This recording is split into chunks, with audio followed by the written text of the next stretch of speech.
Naked Shamanism. Welcome to With Insights Radio. I'm your host, Iggy Garcia. I will take you on a journey across the universe through shamanism, metaphysical, and holistic. So sit back and relax and enjoy the show.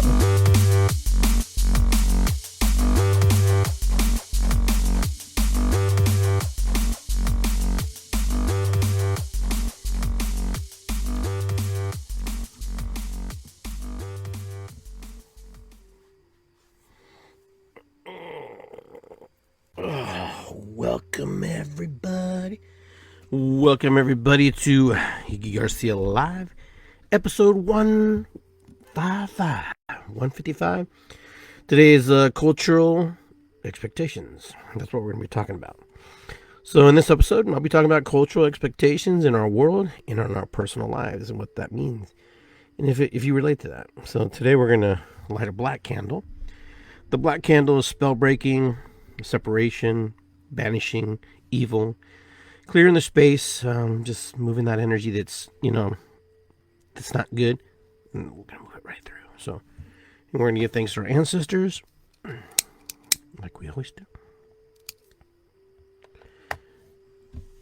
I hold this candle up high to my ancestors who came before me, who trailblazed the path, who had the vision and the desires and the dreams and the things they couldn't accomplish in their lives. Hopefully we can accomplish in this moment in time to share and feel what we need to feel and share. As I will one day be an ancestor and hopefully be remembered for my contributions and for the things I do. And I remember my ancestors for their contributions. Sometimes they're good, sometimes they're bad, but we move and we clear the energy and we give thanks and we honor and move things into the proper space. Excuse me. Woo. Just been one of those days. Not a bad day, just been one of those days, Gonna light my sage here. Good stuff. Just to kind of get us in the frame of mind. Clearing, cleansing, giving thanks. What is above is below. Giving thanks. Take the smoke into my eyes so I can see all the beautiful things. Take the smoke into my mouth so I can speak all the beautiful things. Take the smoke into my ears so I can hear all the beautiful things. Take the smoke into my spirit and my soul, in my heart, to be one with all the beautiful things in the universe. And may the highest purpose be served, and may God surprise us. Alright, so that candle will burn as we continue our show. So I wanted to take a second just to kind of maybe just get everybody to get a moment to just relax a little bit and just settle in. It's been a long week. It's been tough for a lot of people this week, and I want to send that positivity to you and receive the positivity from you as well. What we put out, we want to receive back. So giving that, give us a thought, give us a moment to think, give us a moment to process. Take a deep breath in through our nose and exhale.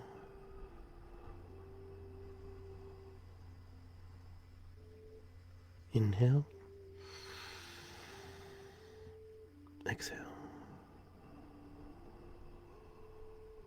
Next one, take a deep breath and hold.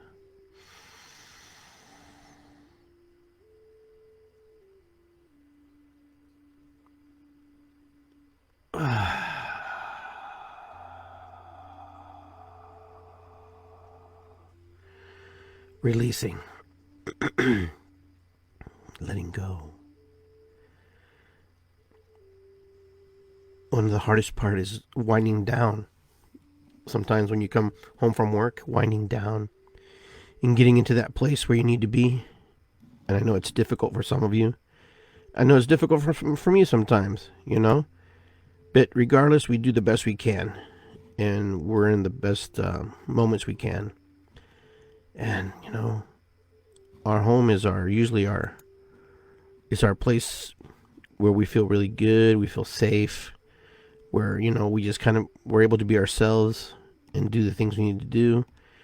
And so when you come home, I want you to feel relaxed. I want you to feel comfortable, because that's what you should be able to come to your safe place. Not all of you go to a safe place. Not all of you have a safe place, but regardless, it's good to know that you can at least do these little meditative moments of deep breath work. If you want to do some more breath works that I've done in the past, just go to one of my very first episodes on YouTube. Just look up, Iggy Garcia, and look for the banner that says "It's good to be here," and just go to Iggy Garcia TV, and you can actually see I have meditative breath works there that you can study, can do. I have a whole library of different things that you can listen to and be part of and share and just take with you when I'm not around, because there's a lot of good information. There's been years of information that's been compiled in my YouTube, YouTube space there on YouTube. So, it's good. Sometimes you want to hear it, and sometimes you just want to watch it. But if you don't want to watch the videos, you can actually listen to the videos on iTunes. You can listen to my podcasts on Spotify. Wherever podcasts are free, you'll find me. So it's nice to once in a while pop in something for an hour or 30 minutes and just listen to some positivity, some things that will change and help your life, some things will put you in a better frame of mind. So I encourage you to listen to my podcast and, pick out some things you like. You'll see an evolution, a change as we progress, even as I progress through the podcasting and through sharing on this with Insights Radio and different networks that I've been on. You start to evolve yourself. You start to work on the things about yourself. Because the whole gamut of everything that we're doing is that we're working on us. And when we work on us, is because we're trying to get better. And, sometimes the biggest challenge is ourselves. The biggest challenge is our egos. The biggest challenge is our inner child.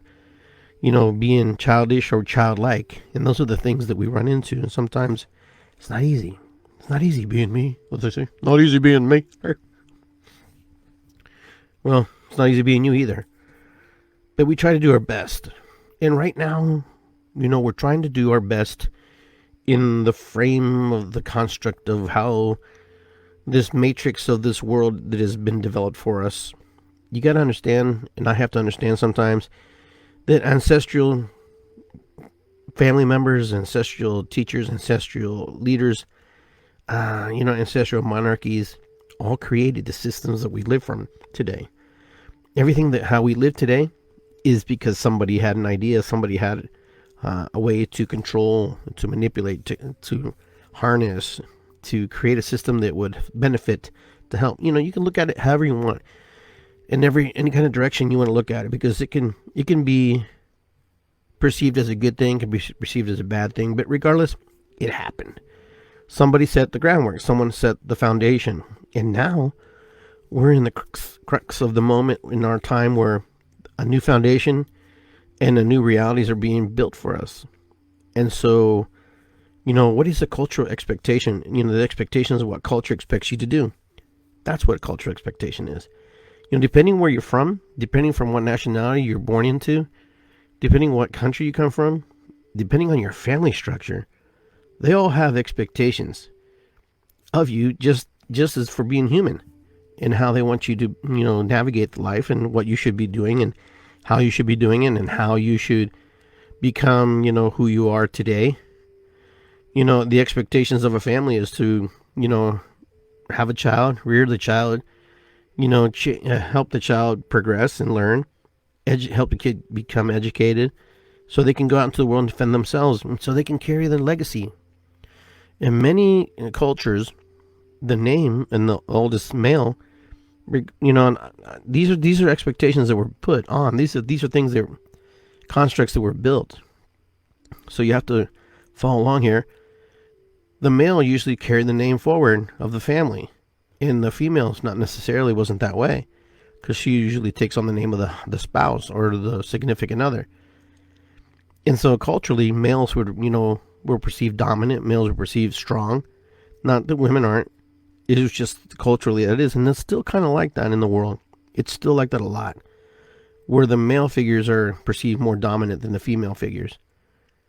But in Native American traditions, the females are actually the leaders. They're the ones who follow. They're the ones who have the council of the mothers, mother's council. And they're the ones who make the decisions. And the males stand around them and protect them and guard them as they make their decisions what's best for the tribes. Now, have we fallen away from that? It's hard to say. Not really been plugged in too much since of late. I don't know how things are moving now with COVID and stuff. But I know just roughly, 5 years ago, those were important roles. Those roles may have shifted now. But cultural expectations are just the things that culture expects you to do. Culture expects you to get a job. Culture expects you to pay your bills. Society expects you to be productive, part of the game. And if you're not part of the game and you're not productive, then what's your use? Why are you here? But it's true. This is how society is formed. Society is formed in a way where not everybody makes it to the top. Even though we want to make it to the top, not everybody makes it to the top because it's designed that way. It's been culturally designed, and the expectations are designed that way. So certain groups of people don't make it to the top, and certain people become oppressed. Now, I'm not here to depress you. I'm not here to frustrate you, but humanity has this weird magic about it. Sometimes out of that oppressed place, there are people who come out of that and supersede, and they defy all expectations, culturally or family or whatever. They have this drive that you can't put a name on it, can't label it. They did the work. Sometimes things came easier for them, sometimes it didn't. But the idea is that the system that is in hand has been created for us to foster certain type of personalities, foster to create certain types of worker bees. If you don't think you're a worker bee, if you don't think that you're part of the system in that capacity, that you just think you're an individual, you are, but you're not. If you look at anything, if you would look at us from an outside perspective, and not as a human, and you look at it like you would look at a beehive, you would be one of the workers, or you'd be one of the male drones, or you would be the queen, or you would have your part, as you do in life right now. You have your part, and the part that you have is the part that you play. Now, you play this part because you choose to play this part, or this part has been presented to you. Most of our children do exactly what our parents do. Most children go off to college, and most kids try to get a degree and succeed in that capacity. They work 9 to 5 or 9 to 7 or whatever, regardless. But then you have another breed of people who they work from 7 in the morning to 10 at night. Then you have business people who are just crafty, and they know how to manipulate and use and know how to leverage money, and then they make tons of money. Now, are they any different than you? No, they all have to sleep. They all have to work. They all have to drink. They all have to eat. They all have to, go to the bathroom. But the cool thing about it is, that's the interesting thing about humanity, that not everybody is made the same. Not everybody's built the same. Not everybody functions the same. So culture has certain expectations. Now, this is going to sound a little bit off, so I don't want you to get upset with me. I don't want you to think it. But sometimes in certain cultures, in our culture, especially in America, we look at different cultures, and we look at people, and we think that they should be a certain way because they come from a certain country. Okay? These are things that we just observe, and you've heard these things. We look at Asians. They come to our country. They come to our school, and we label them, they're supposed to be super smart, intelligent, and their work ethic is impeccable. Is that true? I don't know. It seems like that sometimes, and sometimes it doesn't. We look at Latinos, Hispanics, and we have this image of what they look like. Everything's image. And then we create these expectations of these people to be a certain way. And we don't even know we're doing it. We don't even know that we're engaging in that because it's programming. The culture creates these values. Families create values. Cultures create values. So when we're moving through all these things, there's these value systems that we create. We look at men being paid more than women because we put a different kind of value on men than women. Because women, we don't value women the same way like some other countries may or may not. In some other countries, women aren't even valued at all, let alone here in this country, at least we value women to the extent that we see them, but we still have a long way to go. We don't even value children in the same way other people value children. Our children here, we don't really value them the way we should value them. We love our children, we take care of them, and we want them to do well, but there's these cultural expectations about how we want things to be, and a lot of it is ingrained through religion and beliefs and ideologies that people create. So culture plays a big part of it. Even in shamanism, there was a time where the shaman or the medicine man or woman would have to take an apprentice and teach and carry on the mission and continue that work. So the people would have someone to help. So they would actually come into the village, and they would present, and they would say, hey, your child has been marked, or your child's been called to spirit to come work. And then basically the shaman or the shamanica or the medicine woman or medicine man would take the child, and they would raise the child to be, the next healer.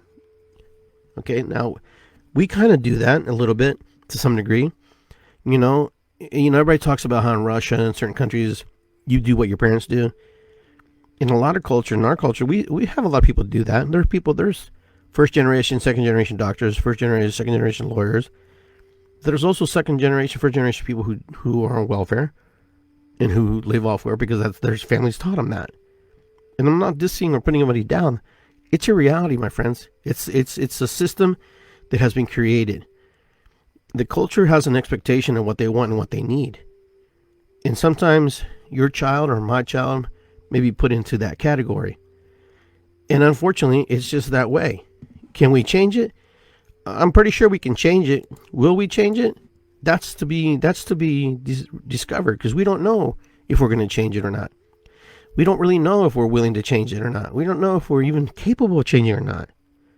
There's a lot of things, that we have to work on that sometimes is seen and unseen. Sometimes the energy that we're working on is not in the forefront of our peripheral vision. Sometimes it's inside of us, inside of our spirit and our soul, and we feel it. But the culture expects certain things to happen a certain way. America has a very diverse culture. America has a diverse culture of so many different people, and so many ideologies and beliefs.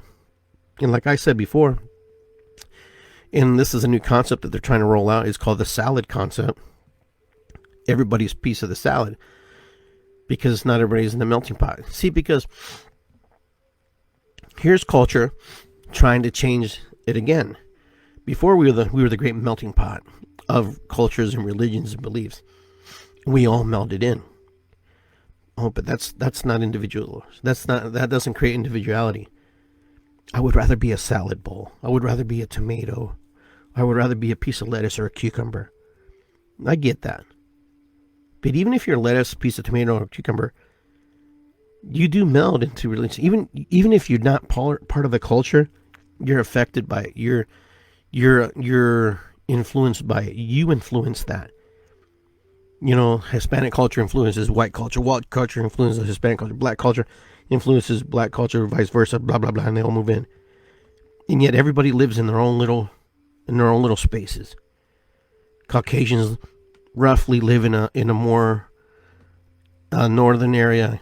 Latinos live in a more easternly, southern area, or westerly.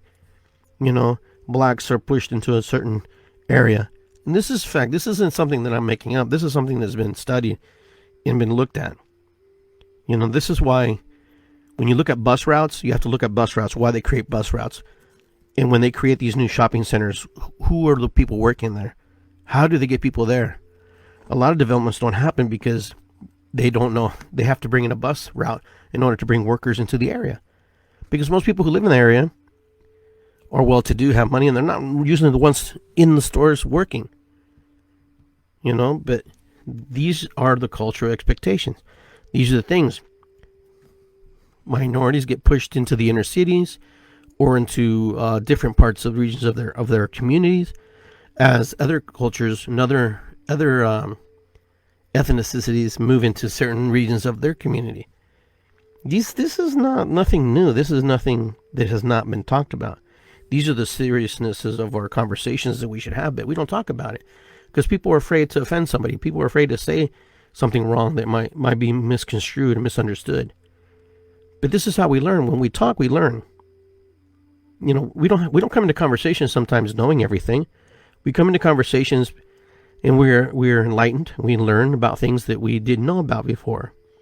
And sometimes we come into conversations and we're the ones bringing the knowledge, as much as the knowledge and wisdom that needs to be heard and needs to be shared amongst the group. But we create these divisions amongst ourselves culturally because we're different, because we want to be different, because we want to be recognized for our uniqueness and for where we come from, because we're proud.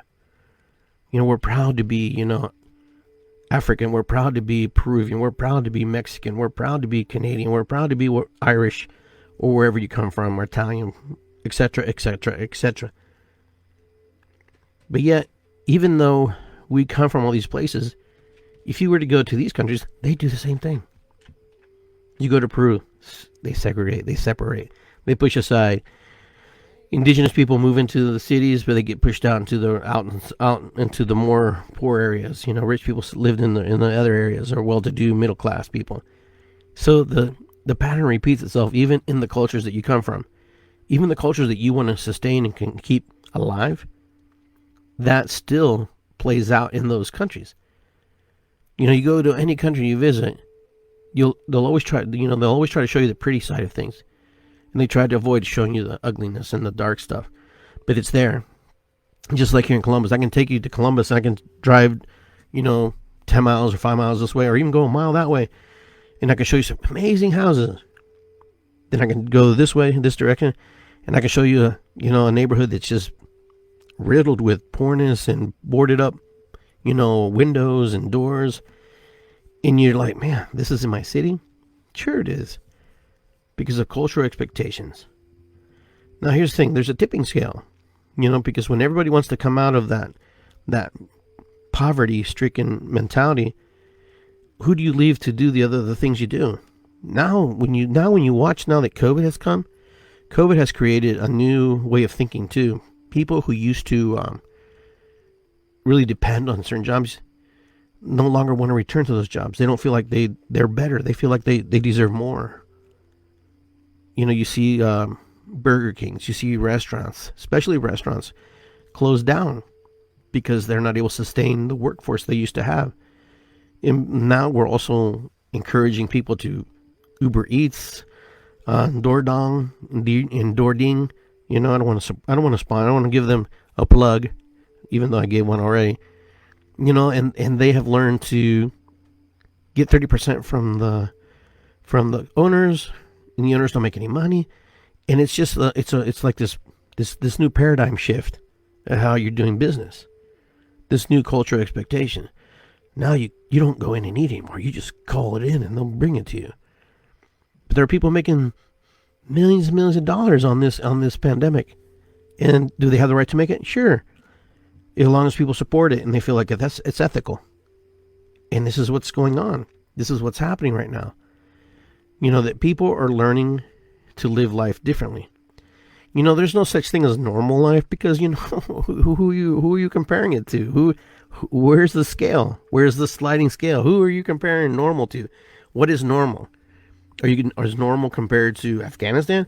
Is normal compared to Brazil, Peru, Canada? I mean, what is your scale? And, what is normal? I mean, really, what is it? Are you comparing yourself to the guy who lives in Murfield?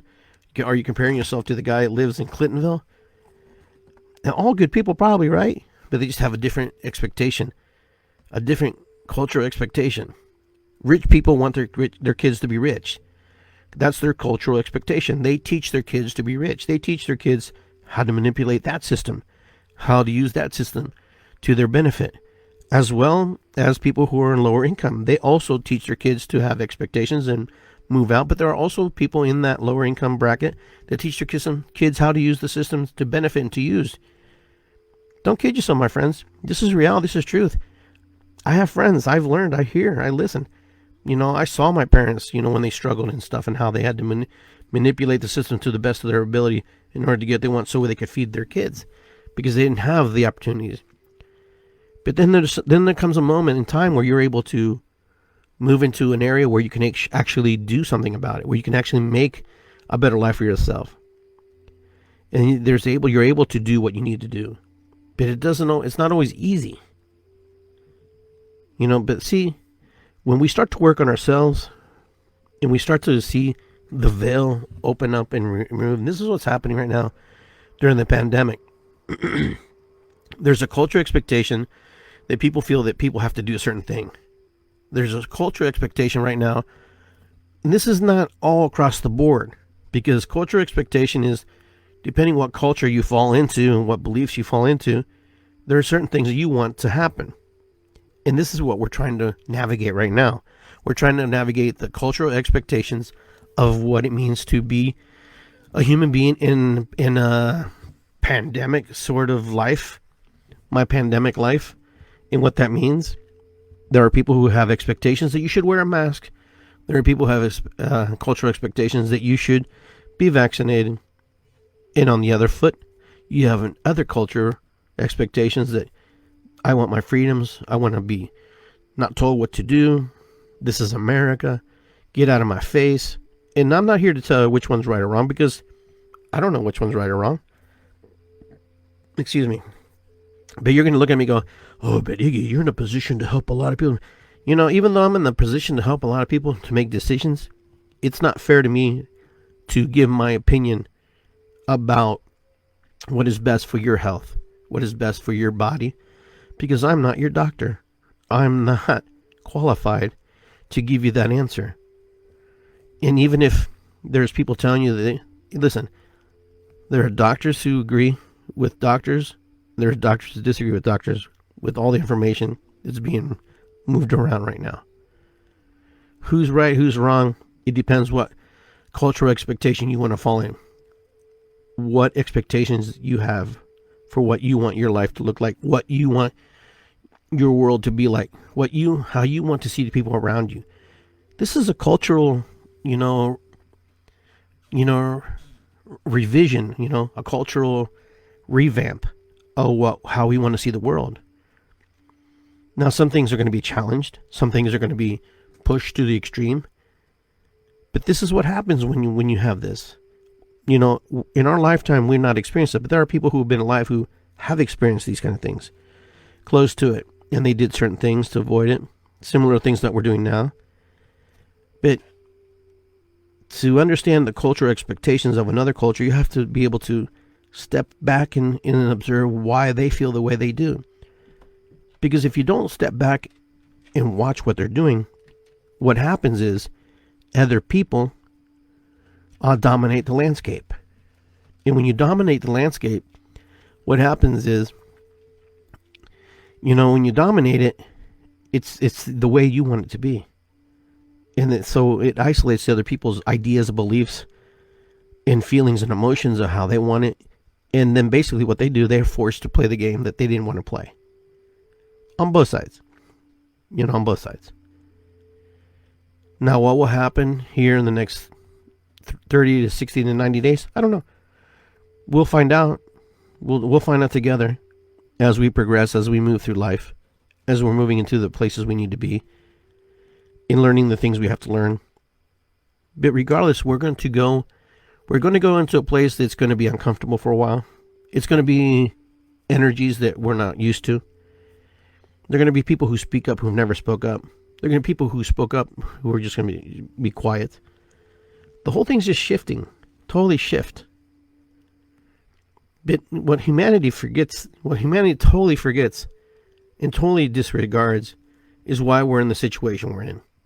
Just totally forgets. Just totally is oblivious to why we're in the place we are.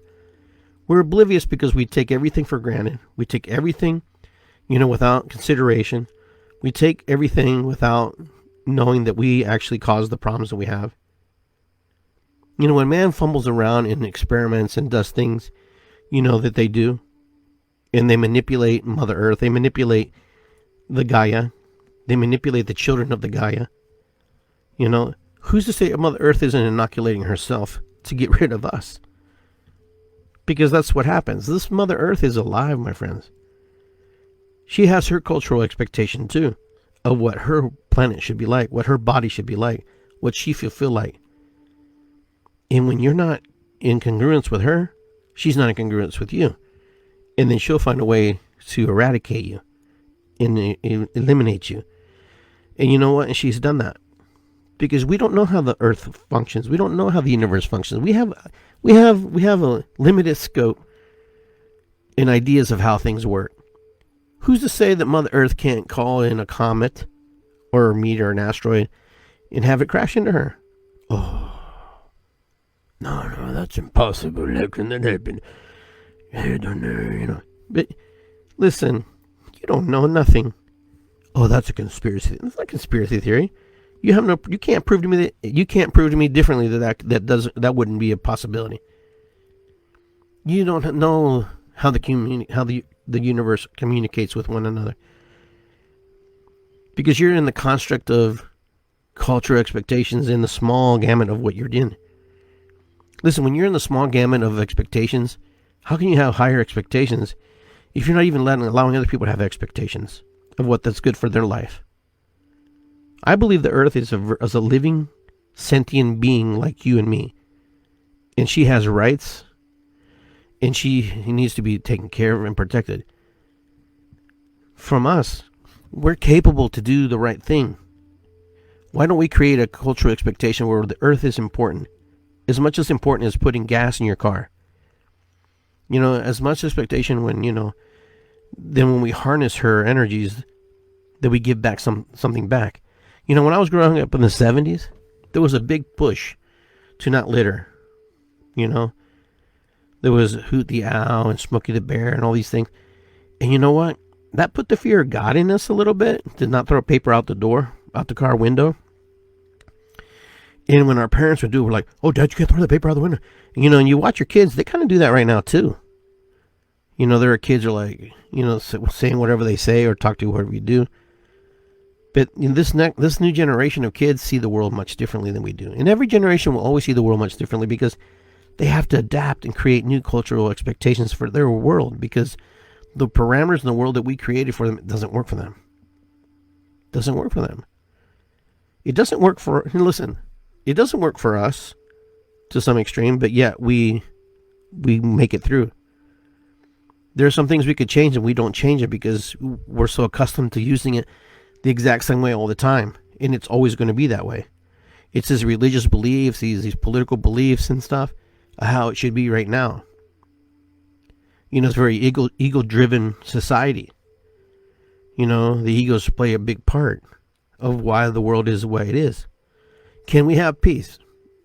Well, it depends what peace is to you.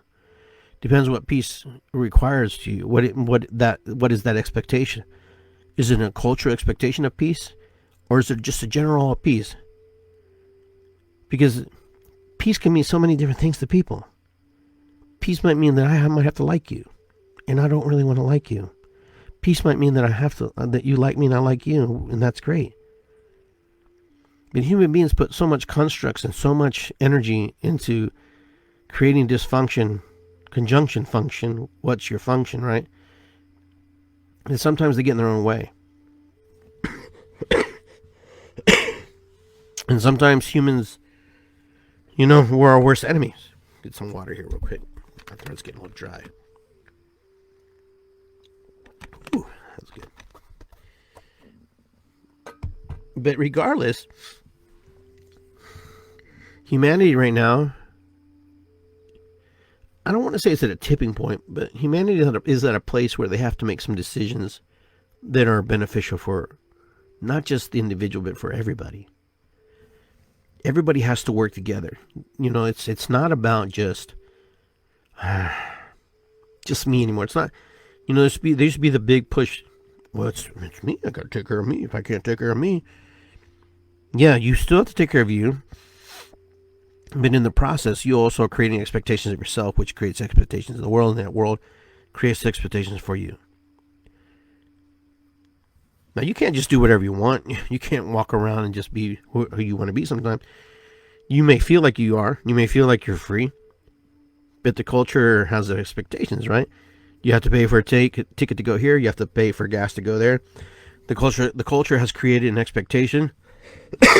Excuse me. Pardon me. The culture has created expectation of how this society should work and how it should function. Until those parameters change, you won't see the things that you usually see. You know, if you want free gas, if you want free, heat or whatever, you have to give something back. What will you give back? That's what we don't know. Right now we're changing greenbacks for all the services we have. And it's just paper and it's just energy. It's just assigned to the work that we're doing. And this energy is money. Energetic flow. And so right now, we're in the process of rediscovering ourselves, who we are. This is a time where things will fall away. This is a time where things will disappear. This is a time where, you're going to see a lot of shifting of belief systems and ideologies. This is going to be a time of challenging, all over the world, challenging the system that's already in front of us and the ideas and the beliefs that were put in front of us. This is also a very dangerous time to eradicate and change things that maybe did work to the benefit of other people. But a lot of it we won't know until it's there. This is also a time of birthplace for new ideas, either very radical thinking or very, positive or negative thinking. Regardless, this is a time, anytime we're in a crisis like this, you're going to create new ideologies and beliefs. And then the culture is going to have expectations of what is good and what is not, and what is not value for the culture, what is not good for the culture. The physical, the spiritual, all that part gets affected. You start to watch that how the world is navigating and what the world is expectation. It's easy to create a thought. It's easy to create an idea and that thing go crazy and run off and everybody grab onto it and believe it. These are the kind of things we have to be careful with. Because those ideologies and those beliefs can be ingrained into our spirit and our soul and our mind to the point where we believe it so wholeheartedly that nothing can change us from feeling or thinking that way. And that happens a lot in society. That happens a lot in the world, where we create these expectations, these cultural expectations of how people should behave and how people should be. Because that's the way it was taught to us. We have this expectation to do. When you're American, you stand up and you pledge allegiance to the flag. When you go into church, you pray. You go into church, you put the holy water on you. These are cultural expectations. These are things that they expect you to do. When you do it, sometimes they challenge you, sometimes they don't. But then it's the whole. It's the people. It's the people who challenge you. Not so much the authoritative part of it, but it's the folks who watch you, the folks who are observing you, the folks who are in your life, your friends, your family, your significant others. Those are the people who have the biggest influence in you, and so the biggest thing is to find your inner oneness, your guru, yourself, who you are. And what does that mean? Like my mentor John McMullen used to say, I'm more goo than roo. You've heard me say this on show. We have these beliefs, and then we attach these beliefs onto ourselves, and then we share them to the world. And this is what happens to kids a lot, and to young adults. They have their beliefs, and then they share it to the world, or they have their beliefs from their parents or from their grandparents, whoever raised them, and then they share it to the world, and the world goes, yeah, get out of here. Who taught you that? Where'd you get that from? That's some crazy stuff, brother. Oh no, man, I'm an individual. Oh no, man. Or the other way can happen too. Oh, that's pretty cool. Who taught you that? That's pretty amazing. Somebody really cared about you. Somebody really taught you that. Oh wow. And then sometimes people are just indifferent and defiant. Because remember, most of us grow up defiant. 8, 10, 13, in that age group, we're all defiant. We're all trying to find our way. We're all trying to be individuals. We all know more than we think we know. And we probably know some things, but we probably don't know nothing. Kind of like when you get to be an adult. But most of our life, we grew up trying to be defiant, to authority, defiant to everything that's not molding us. But yet, when you look around, when you look around, people think they're individuals. All the kids think they're individuals, even adults. But they all buy Nike shoes, and they all wear Nike shoes. They all wear the same high tops, or they're all wearing the same jeans. They're all wearing the same outfit. And you're supposed to be individual. You're supposed to be creative individuality. And yet you're all dressed alike. You all look alike. You all got the same baseball cap on, You all buy the same underwear. Why? Because cultural expectation. They expect you to purchase and buy the things that they sell. Oh, wow. Did that freak somebody out? That you're not an individual? Sorry to tell you. But when, you see a bunch of teenagers that all dress up, I just want to be myself. But then they all cut themselves. They paint themselves dark, and their hair is, they're either emo or dreadlocked or buzzed or whatever, or shaved head. And yet then they hang out with everybody together and they think they're individuals. It's just funny. It cracks me up. I do that too. I was a kid too. I did that. I wanted to have the shaved side hair, and I wanted to be like that guy, And, was I trying to find my individuality through that cultural expectation? That experience, that cultural experience?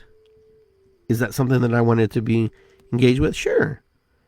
Because I was trying to find my way. I was trying to find, like you do, like you're trying to find your way. And we all know people like this. You go to a sporting event, right? Everywhere wears the same thing. Why? Because culturally, the expectation is that we support our team. We don't ridicule our team. We don't put our team down. We only get mad at them when they're on a losing streak. When they're winning, we're with them. But when they're losing, we hate them. But yet we're still loyal to them because you know what? It's still our team. Darn it, I love the Browns. Win or lose, I still love those guys. Is that a cultural expectation?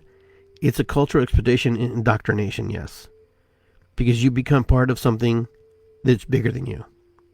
You become part of something that is brings a sense of joy to you, a sense of community, a sense of culture, a sense of connection. So when when your team's bad, you still support them because you feel like you have to. You can't veer from that. You can't run off and join another team because they're winning. No, you stay close to the things you like. And we learn that in life. And sometimes we're in relationships and we're in partnerships that don't serve us because we're loyal to them. Loyal to the idea, loyal to the feelings that we have to stick around. Because if we don't stick around, then we're not very good people. Then we didn't try hard enough. That we didn't give enough. Because loyalty is one of those things that can be very, very good or very bad, depending how you look at it. But the cultural expectation is we have to be part of something. Have you ever talked to people and they go, so what's your favorite sports team? And then sometimes they go, well, I don't like sports. And you're a sporty guy, right? You're going, you don't like sports at all? Like nothing? No, I've never played sports before. I don't like sports. But you have people like that. They've never been part of that because that wasn't their calling. That wasn't there wasn't their expectation. That wasn't their cultural connection. And then you have other people who are just totally radical, fanatical, and they have the whole basement is full of memorabilia and the shirts, the figurines, the bobbleheads, you name it. Because that's their sense of belonging. That's their sense of the cultural expectation that if they're part of something, that I will be recognized. And even though I love it, it's me, Iggy. I just love it. Yeah, you do love it. But also you're part of that culture. Because the next time you meet somebody who's in your vibration, who thinks like you, talks like you, eats like you, and then you can talk and share about these things. You can say, oh yeah, you know what? Next thing you know, you're all talking about the same thing, and you know exactly. It's because it's the culture. It's the culture, and the culture has expectations, and you can't be wrong. You have to know your stuff. You have to be able to navigate. You have to be able to share that information. You digest it, you regurgitate it, and you share it. And people who are in this culture and these expectational cultures, they know if you know. They know if you're on board. They know if you're what level you're at. Oh, this guy knows all his stuff. This guy's really good. This guy knows more than I do. And I broke it down to the simplest form of sports because Americans love their sports. And Americans aren't the only ones. I mean, other cultures love their sports too. Soccer is like a crazy sport around the world where everybody knows everybody. Like majority of people, like in my country, vast majority, not everybody, but a vast majority of people know all the teammates on the national team, their favorite team that plays futsal or plays soccer. And they know it. Because that's the cultural expectation that this is our sport. This is how we're bonded. This is how we all connect. This is how we're all unified under one banner, under one culture, one country. My country plays in the World Cup. The cultural expectation is we support our team, thick or thin. If they lose, we lose together, And if they win, we're champions too. Because through the process of osmosis, we have created and we have become part of that. And we help create that because you did, because you energetically, you put your energy and move that frequency into that space. So when you're part of a club, when you're part of a team, your presence is known. Your presence is known. You feel when the fans are cheering, all that energy, all that frequency vibrates because energetically we all vibrate at different frequencies, but we all can harmonize in the same frequency. Because when a singer, and I just learned to say, when a singer sings at the frequency of the crystal glass and it shatters, it's because the voice has matched the frequency of that glass and they can't. It's almost like they can't occupy the same space at the same time. And the glass breaks. Same way. So right now there's a lot of talk about frequency, sound healing. We call it sound healing in the holistic metaphysical community. But now science is trying to explore, can we change the frequency in people's bodies to heal them from diseases that, can't be treated with modern medicine. Sometimes old world religions, old world beliefs have some very ancient mystical properties because that's all we had back then. We didn't have the realms of, popping a pill, taking an aspirin. But yet aspirin is from a tree, right? Just different things like that. Licorice is from a root. You have all these things. You have slippery elm, as part of a tree to help, with your digestion. And it's funny because science extracts from nature the components that it feels that it needs. But sometimes science forgets that the whole medicine is in the whole plant. But the cultural expectation is I need to put it in a pill and I need to sell it to you. And a lot of people won't go to herbalists, won't go to a metaphysic or a holistic person because they've been so conditioned culturally to pop a pill, buy a pill, go to the doctor. The doctor knows best. Now, if I break my leg, sure, I want to go to the emergency room, get cast on it. Most likely my guy probably doesn't know how to do that. Unless we're out in the woods, maybe he can help me. But no sage is going to help me. But there's room for everything to coexist. How they coexist, I don't know. That's to be determined. That's, finding the wisdom in the things that are already there. When we find the wisdom in the things that are in front of us, we can do some amazing things. We can do some pretty powerful things. But we have to believe. But cultural expectation is very powerful. The cultures that we come from, the cultures we're part of, the cultures that we're indoctrinated in, they have expectations of what they want us to be and what they want us to do and how they want us to behave. And that's why you have a lot of people who rebel, because they don't want to be part of the system. They don't want to be part of that indoctrination because a part of them does not resonate with that. A part of them doesn't connect with that. And some of us feel the same way, but yet we comply. We comply, we just go ahead and we do it. Oh, well, how bad can it be? I don't know, you work till you're 70 years old and then you retire and then 5 years later you die. Or you die sooner than that. You die because you don't have purpose, because the cultural expectation is now you're done. Just wait your turn to go to the grave. There's no celebration of life. But we can create these things. These are the things that we can create, celebration of life. You get a gold watch when you retire. What's that? You're more worth a gold watch any day, right? But we have to change it. If we want to see the changes, we have to be the changes that we want to see. If you want to see the world in a light that is best how you need it to be, how you want it to look, you have to be the one who, in the ones who follow you and the ones who you follow, to change that. Will it change everything? No, but it'll change a small group, and that might be enough. We can create cultures, subcultures, and all these different cultures within, cultures and within our life. And we have all these things that happen. And these cultural ideologies, these cultural expectations affect the world. Everything you do today is because of cultural expectation. The culture expects you to do things a certain way, and that's it. You can drive a car without a license, but there's a cultural expectation that you need a license, because if you don't have a license, you're not in compliance. If you're in an accident, you're going to be liable. You won't be able to get insurance. It's a system. It's all a system.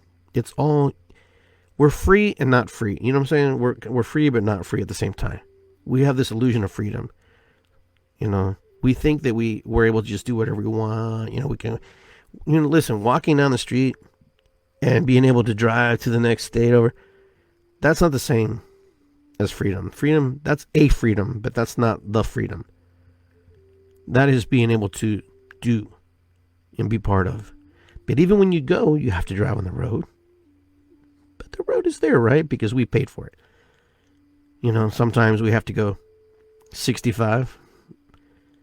Sometimes we can go 70, sometimes we can go 55. But yet there are people who push it and they go faster, right? And they don't get caught.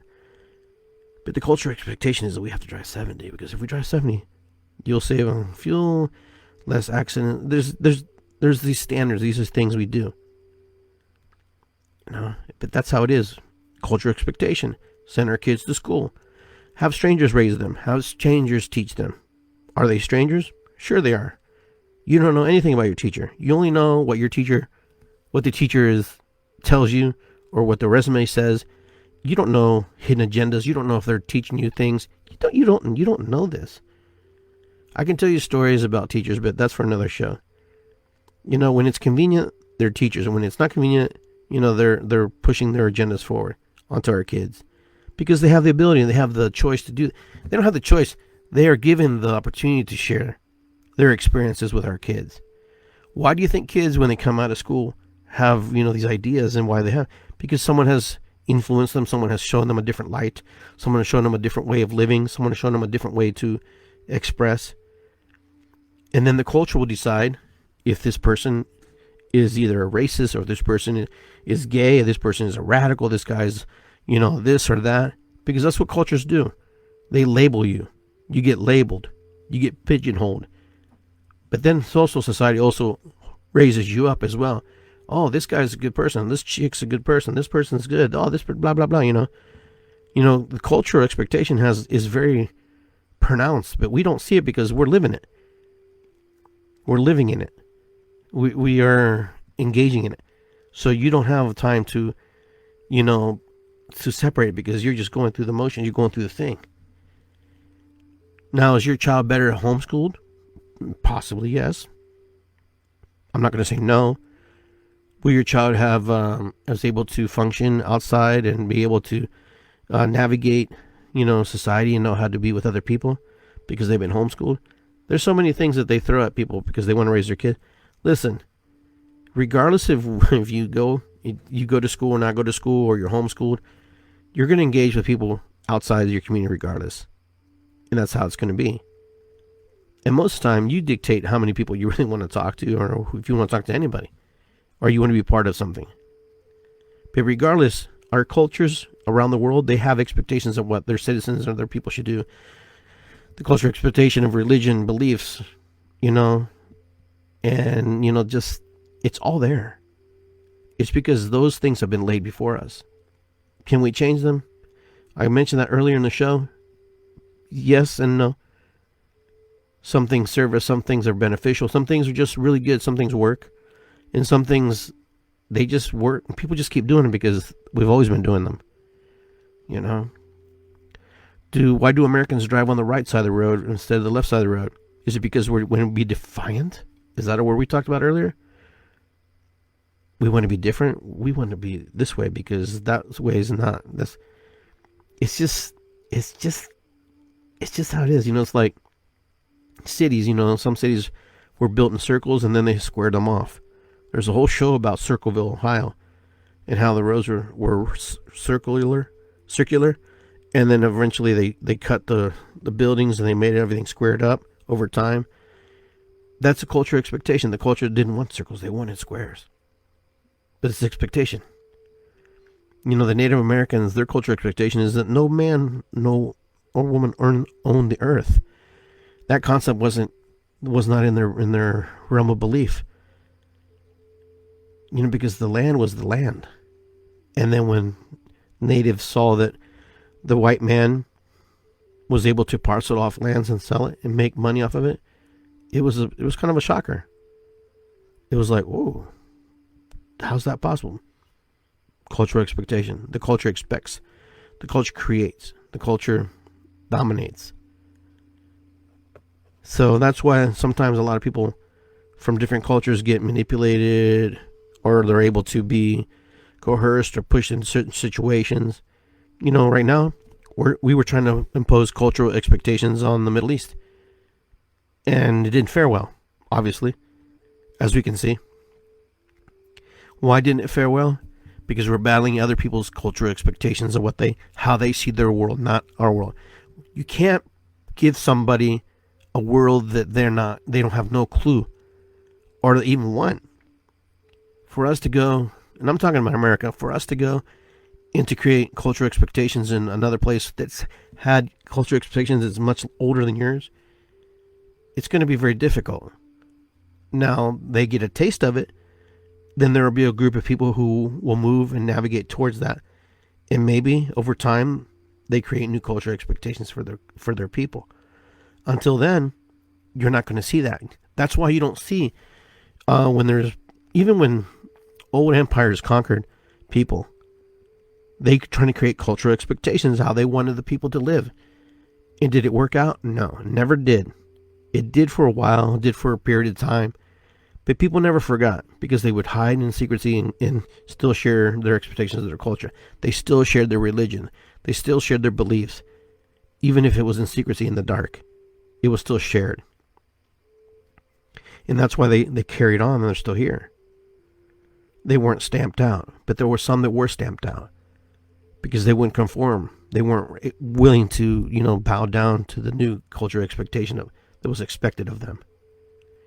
Human beings are very, very, very fighters. We fight. We're ingrained and we believe. When we believe something, we believe with all our heart. And when we don't believe something, we believe with all our heart. Believe it or not, it has the other effect too. But regardless, my friends, I hope that I was able to explain a little bit about cultural expectations, the opportunities it brings, and the opportunities it takes away as well. I know we covered a lot of stuff.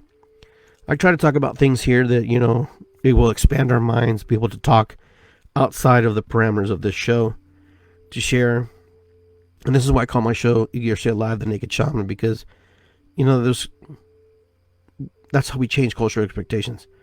For example, like I can't put the Naked Shaman on my titles because it won't, the algorithm won't let me share it because it's just looking at naked.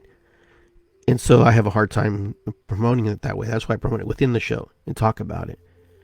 But that's kind of how it is. There's an expectation. Even in social media, there's an expectation that they're creating for their community, which kind of goes and contradicts everything that we know outside in the outside world. But that's it, my friends. I wanted to share with you, and I really thank you for being with me tonight. I hope you enjoyed our topic. I hope if you want to share something in other topics, let me know. Send me a line, DM me. Let me know if there's something you want me to talk about. And stop by my salt spa at serenitysaltspa.com. Go online and check it out. IggyGarcia.com as well, with Insights Radio, who hosts my show. And just do the best you can in this culture of expectations. Do the best you can to be who you are. and try to navigate the world the best you can. So with that, I want to say Ho'oponopono, Matakuyasan, Irisikwi, Aho. Go out and just be the best version of yourself. Do what you have to do in order to find that bliss inside you, that guru inside you. Do what you need to do to be who you need to be for yourself, not for anybody else. Because if you try to do it for somebody else, it's never going to work. Because the other person is looking for you to heal yourself so they can heal themselves. And remember, all healing is self-healing. It's good to be here. And I say it's good to be here. And I will see you guys at Ash Cave on September 12th from 11 a.m. to 4 p.m. in Hocking Hills, Ohio. Take care, my friends.